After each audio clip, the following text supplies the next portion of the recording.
So, once again, what do you believe about consciousness? Do you believe that it's in the brain, that it's part of the mind, that the brain and the mind are separate? Do you believe that it is in some pool of universal thought that's existed since the beginning of time? Research says there's no consensus on what exactly needs to be studied, or even if consciousness can be considered a scientific concept. In some explanations, it is synonymous with mind, while in others, it is considered an aspect of it. My message today is living in the fourth dimension. We are not going to discuss the arguments about the scientific definition of consciousness. Aren't you glad? We're going to look at the spiritual realms of consciousness and the four realms, if you will, that we typically experience in our human relations. Now, if you may be familiar with Reverend Michael Beckwith's Four Kingdoms of Consciousness. He's taught that for many years. And while I agree with his information and his premise, I don't agree with his word kingdoms. To me, kingdoms has a tendency to indicate a hierarchy. And my experience of consciousness is not, I go to one level and this kind of a thing. It's more of a spatial dimension, a spatial measurement, if you will, of expansion and contraction, because we move around in it all the time. We don't just go one place and stay there. The important thing to remember is that we do move around every day. And I'm going to give you an example of that a little bit later. It's based on how we're responding or reacting to our environment and our life situation. So the first dimension that I want to talk about is life by default. Life by default. Now, Michael calls this life happens to me consciousness. This is where we feel like we're a victim of life, of fate. We have no power. We have no choice. We are just at the mercy of whatever's going on. And we feel like bad luck lives here. If I didn't have bad luck, I'd have no luck at all. I think there's a song about that. That's where that all lives. This is where we feel like the world is unsafe. We feel like it's unfair. This is also where we allow our past to dictate our future. And this may be in the realm of familial experiences growing up. That happened, so that's how I am. It may be our belief in our DNA. Well, my folks and my grandfolks and everybody had this, so therefore I'm going to have that. It may be in our experiences, our history, our memories. This is where we can have that feeling of victimhood. Now, as it usually happens, Spirit is so generous with me that I get to live these messages before I get to bring them to you. So this, of course, did happen this week. And it happened on Monday. Now, I had some time off over the holidays, as it appears a lot of people did. And I was driving into the office and I was thinking about you all, and I was thinking about this message, and I was kind of preparing for it in my head. And, the car was on autopilot. And all of a sudden, I realized my exit was coming up and I needed to kind of re engage in what I was doing. And I did. And I realized I was in the center lane and I needed to exit right. So I looked in my rearview mirror and I thought I saw a car. So I kind of turned over my shoulder. And sure enough, there was a car there, just sort of in my blind spot where I couldn't really see it. And so I looked to my left to see if I could go around the car in front of me from the left. I couldn't. So I turned on my blinker to merge over to the right lane. I looked in my rearview mirror and nothing happened. They didn't move. So I tried to speed up a little bit. They sped up. I tried to slow down a little bit. They slowed down. They just had this little radar thing right in my blind spot. And I immediately went to dimension one. What are you doing? You're in my lane. What are you doing? I'm going to be late. I'm going to miss my exit. Oh my gosh, what are you doing? I speed up. I slow down. What are you doing? You, blame. I went immediately into Dimension 1 consciousness. This is how quickly we can fall. We can default into that life by default. It's happening to me. Why are they doing this to me? Why is everybody driving so badly today? Making it hard for me to get to my job.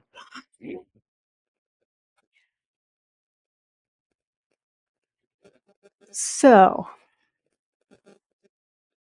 how else do we experience this?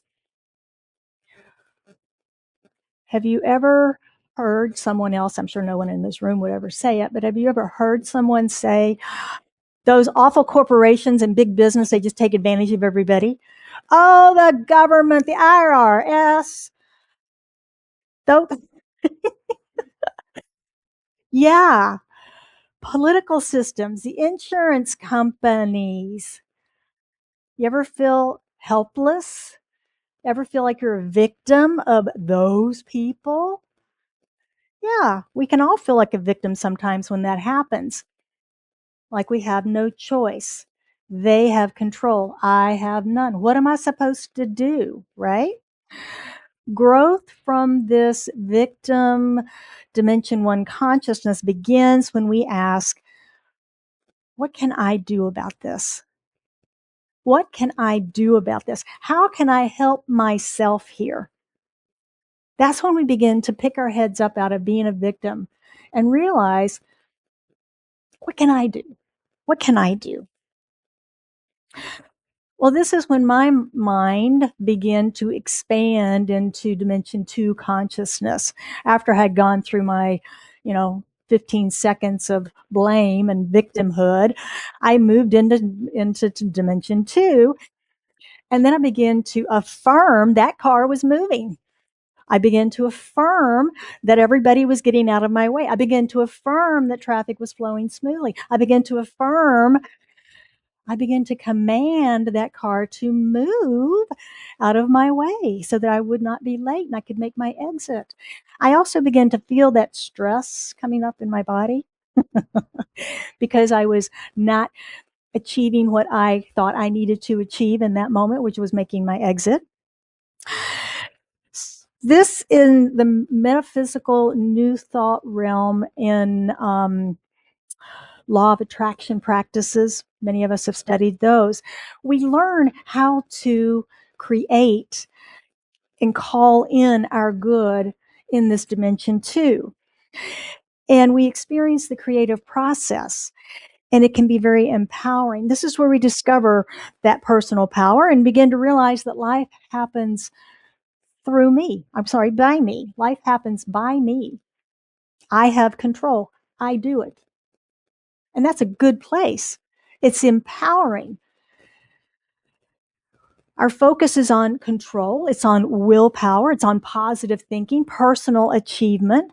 This builds our confidence, our self-discipline, self-reliance, and we gain a sense of personal responsibility through these practices. Now we have to be careful because this is also where perfectionism can live. And we can get caught up in perfectionism in this area. I have to do it myself. I have to be in control. I have to be in control. There are situations and circumstances in our lives where it's important that we are, right? It's important that we are. It's not a bad place. On the contrary, this is a place where personal power, and there are times that it works for us. This is where we create princes, palaces, and parking spots. We call in the one. We build our bank account. We build our investments. And we get that Doris Day front door parking that she always got in all of her movies. If you ever noticed that, she always parked in the very front of wherever she was going. And we create those. And that's all good stuff. And we're here to call in the good stuff, right? So this dimension 2 consciousness is not a bad place to be. It's a place of creativity, and it's a place of creation. In the science of mind, in this teaching, we teach you these practices. We teach you these universal laws and how to do this. And there's absolutely, again, nothing wrong with it, except it can become exhausting. It can become exhausting when we feel like we have to control every aspect of our lives and everything that goes into it. It can become exhausting. So I'm driving down the road. I'm continuing my attempt to change lanes. I'm continuing my attempt to control the driver behind me who won't get out of my way.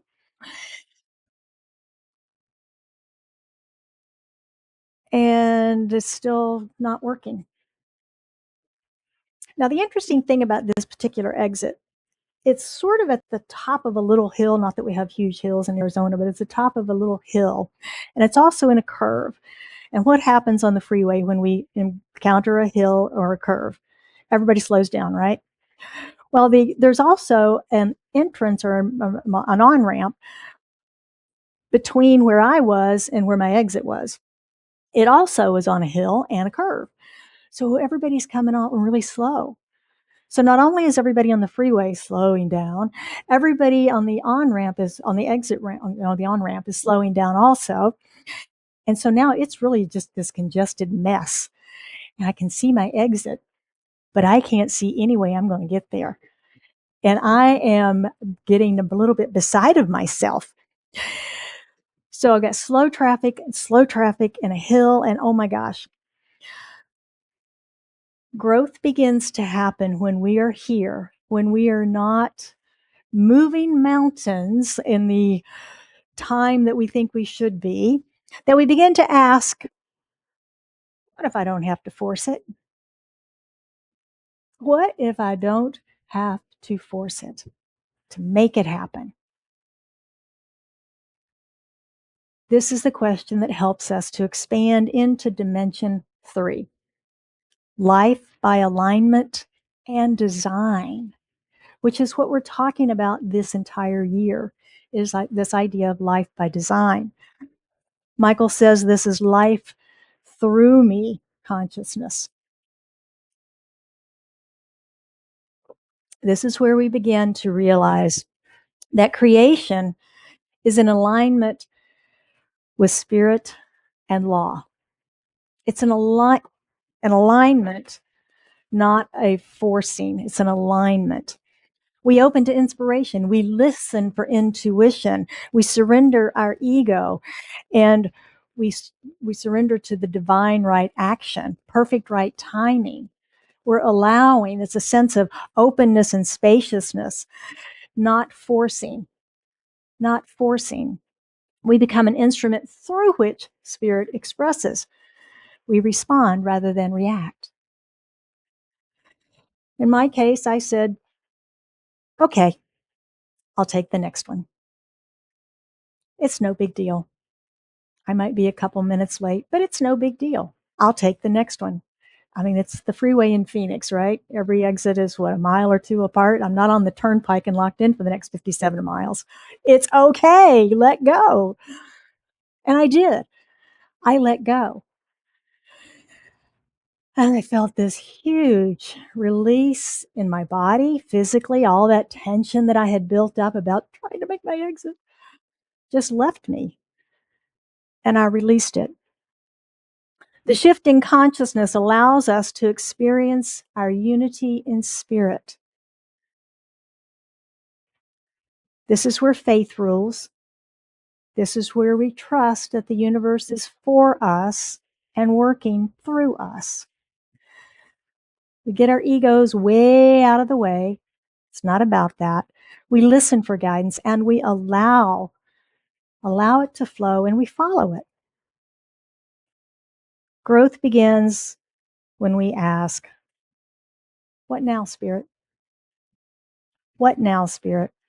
What wants to express itself through me? Is there some reason I'm not supposed to be on that exit today? Is there some reason I'm supposed to be on the other road today? What now, Spirit? This question gives us a sense of peace. Dimension 3 may be actually where many of us hang out most of the time. It's where I was before I came up to my exit and saw noticed the traffic and everything. I was hanging out in Dimension 3, just thinking about the talk, thinking about you all and how we were going to present this, and trying to get my mind around that. And then wham, right down to dimension one. Like my spiritual practices, my personal life by design plan is what helps me to move more quickly through these dimensions and to not get stuck. To not get stuck. This is the importance of our maintaining a consistent spiritual practice. I look at it like continuing education classes. Anybody have to take those in their industry? Yeah, continuing education. You know, you wouldn't want to go to a physician or an attorney, dentist who's not keeping up with modern technology and the modern skills and the way that things work today. You know, we're not going to go to the doctor and ask them to bleed us like they did in the 1700s, right? So we want continuing education, and this keeps us sharp so that we're ready to face any situation. So that even if we get bounced into that dimension one consciousness of feeling like a victim, we can bounce out of it quickly, take control of the situation, and then release and relax into spirit. I'm not suggesting that dimensions one and two are bad. They are certainly not. They are certainly not. They serve a powerful purpose in creation. Dimension one has created a huge advertising industry. It has also created political systems and great employment for a lot of people around the world. Around the world. The political systems do good work at unifying nations and protecting nations, even if sometimes they appear corrupt, all around the world. The ad industry supports new products. What are new products? They are thoughts turned into things, right? How do we know about those if there's not some advertising or promotion going on about those? We may never hear about them. So there's nothing wrong with that. Dimension two has manifested wealth and abundance, healing, loving relationships, and new businesses, large and small. That's all good stuff, yes? When we live in dimension three, it doesn't mean that we stop seeing ads for new products. It doesn't mean that we forever leave feeling like a victim. I did it Monday easily. Boom, there and back. Sometimes victim energy can be a catalyst. It can be a catalyst to action, leading to organizations who are doing good work in the world. The important thing to remember is that in just a few seconds, literally, that whole thing I described to you took less than 1 minute. Less than 1 minute to bounce around in all of those realms of consciousness. We can move through those all day long, throughout the day, in and out. Somebody says something that hurts our feelings, we feel like a victim, and then we bounce right back out of it. Anybody?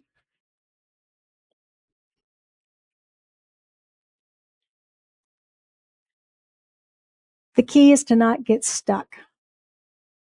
The key is to not get stuck. And unfortunately, there are folks who get stuck in the victim consciousness, or maybe they get stuck in realm two, or maybe even in realm three.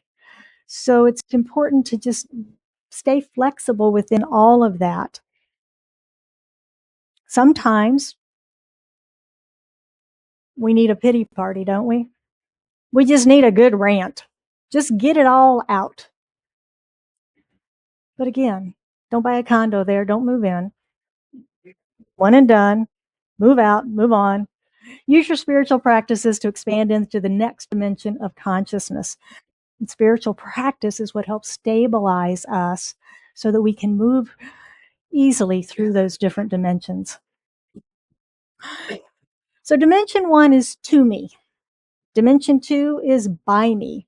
Dimension three is through me. What in the world could dimension four be? Dimension four is life by essence, or as me consciousness. As me. Some consider this enlightenment, a state of bliss. The science of mind, we say it's a realization of oneness. This is beyond our intellectual understanding of oneness. This is the embodiment of oneness. It's the realization of knowing oneness. It's where we experience no separation between me and God, between you and God, no separation whatsoever.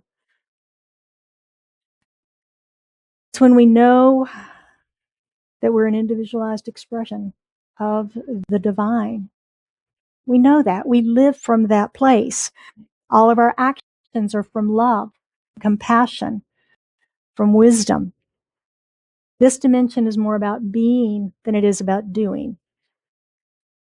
And this is where we experience being fully human and fully divine. Sounds like an oxymoron, but it's where we experience that.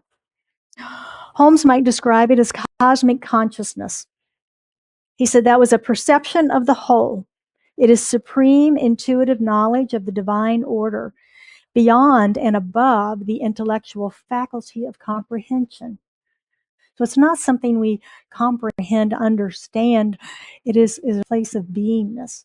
It is a place of oneness. In the Hindu philosophy, Turiya is the fourth state of consciousness and is transcending the ordinary, waking, dreaming, and deep sleep states, representing pure, unchanging awareness that underlies all experience, a state of non-duality, bliss, and liberation realized through spiritual awakening. Often described as the silent witness or the ground of being itself, rather than a separate state you go to. And I think that's key. This dimension 4 consciousness is not someplace we go to. It's not a separation. As Holmes says, we live in God. We live in God. It is one and not separate. It is in us. We are a center in, it is not in us. We are a center in it. We are not one with God, but one in God. Subtle differences, but differences. We are a center in God. Thinking that we are one with God, as I was working on this, I had a little visual pop up in my head. It's like, okay, I'm holding God's hand. I'm one with God. And it's like, that's a separation. That's two, right? That's a twosome. Whereas one, I am in God. I'm in God. I'm not with God. I'm in God. This dimension 4 state of being is where the veil of separation actually disappears. It disappears. There is no separation. We become one in the one. Each of these dimensions or states of consciousness are not permanent locations. Even the most enlightened amongst us flipped the vendor tables at the temple and cursed the fig tree for not providing fruit when he was hungry. We also move among these dimensions all the time, all day long, depending on the circumstances that we're facing and our spiritual practices. Life by design is the movement from unconscious reaction to conscious creation, from living by default to living by design. As to my situation, as I let go, felt like Moses. The lanes opened and parted, the cars left, and I took my exit, and I was right on time.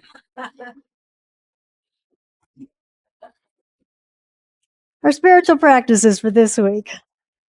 Notice as you expand and contract in these different dimensions of consciousness throughout your day, throughout your week.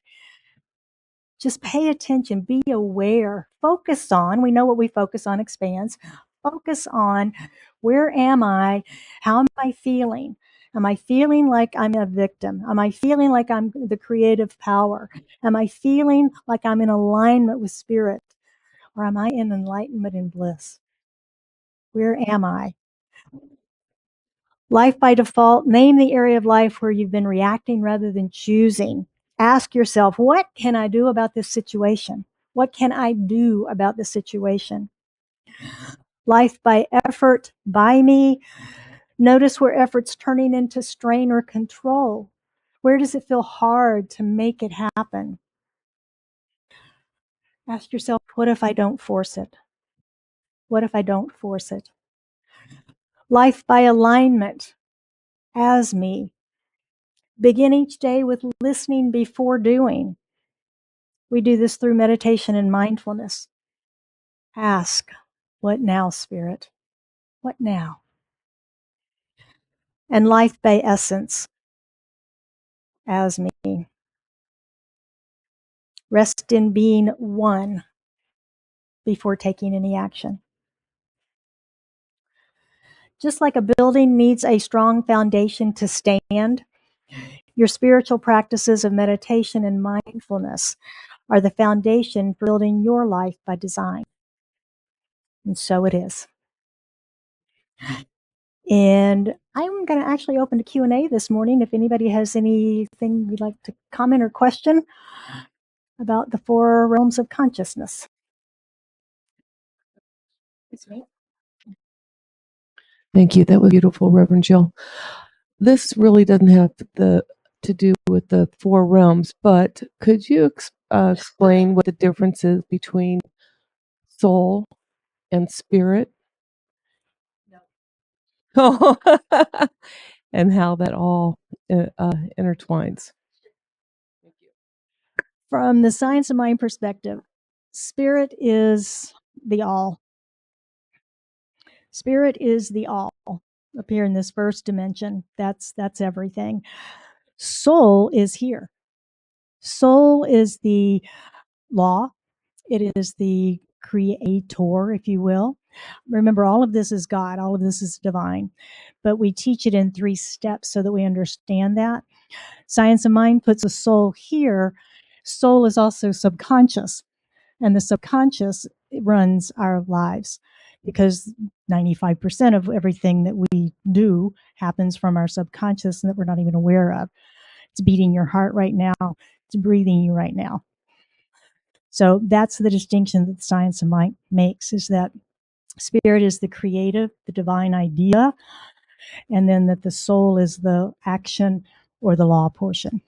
But it's all still one. It's all still one part of it. And the same is within us. We've got mind that is creative, and then our that is the conscious part of creation, and then our subconscious takes that and acts on it and brings it into fruition, demonstration. Make sense? Okay. Anybody else? 4 kingdoms? Anything random? No? All right. Let us pray this morning. Would you join me?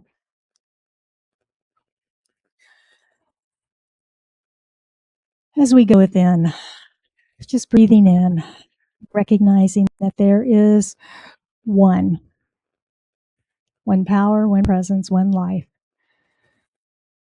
one infinite spirit that is the intelligence of the universe, this one and every other one.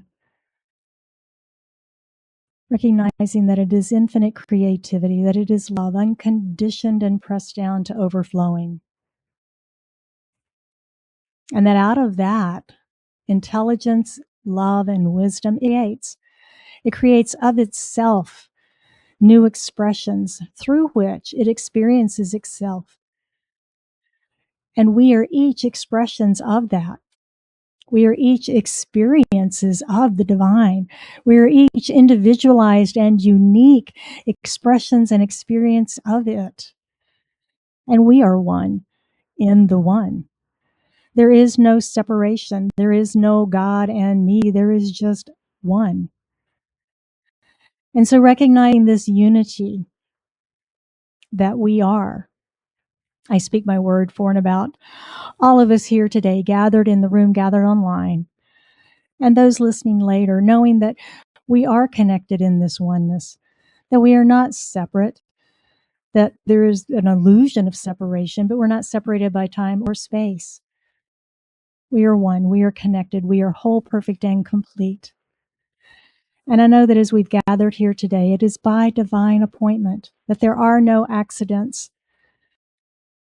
that we gather in this community to experience spirit, to experience each other, to share our lives, our love, to share this teaching, to grow and to expand our awareness in these multiple dimensions of consciousness, knowing that we can have our moments of victimhood right here, right now, and that every person in this room loves us anyway. It doesn't matter. Love is all there is. Whether we're in realm 1, 2, 3, or 4, or maybe there's a 5 and 6 and 25 we don't even recognize. There's always more. Always more. And so I speak words of blessing on us this week as we move forward out into our lives, knowing good is ours, knowing that we are supported in every action and activity that we undertake, knowing that we meet friendly faces everywhere we go, and that life is good. I know for anyone that has anything on their heart today, whatever they are seeking prayer for, that we lift it into the consciousness of this prayer, knowing that whatever needs to be revealed is revealed. If there's something that needs healing, it is healed. If there is more circulation and flow, whatever the need, we accept it as complete right here, right now. And it is with a grateful heart that I release this into the action and activity, knowing that it is already done. And we affirm this truth together by saying, and so it is.